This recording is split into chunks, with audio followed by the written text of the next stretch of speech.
How is it possible? আমাদের যেমন গঙ্গা, ওই গঙ্গারই জল কিন্তু এত পরিষ্কার। ইয়েলো রিভার এটাকে বলে। ইয়েলো রিভার মানে তো আমাদের গঙ্গার জল ঘোলা হয়। তো এরা এখানে যে চাইনিজ মানুষগুলো আছে এরা সব বলছে এটা ইয়েলো রিভার, এত পরিষ্কার জল।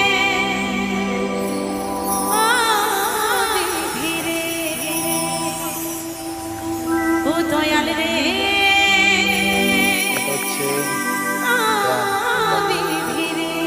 এদিকে হচ্ছে উঁচু আছে, হ্যাঁ, আর এদিকটা হচ্ছে নিচু। ঠিক আছে, তো জল সব এখানে আটকে রেখেছে। টাইম হলে ওই যে এখানে গেট আছে, জল ছাড়বে। আপনাদের যেখানে দেখালাম না আগে একটা জল ফোর্সে যাচ্ছে, এইখান দিয়ে জলগুলো যখন ছাড়ছে তখন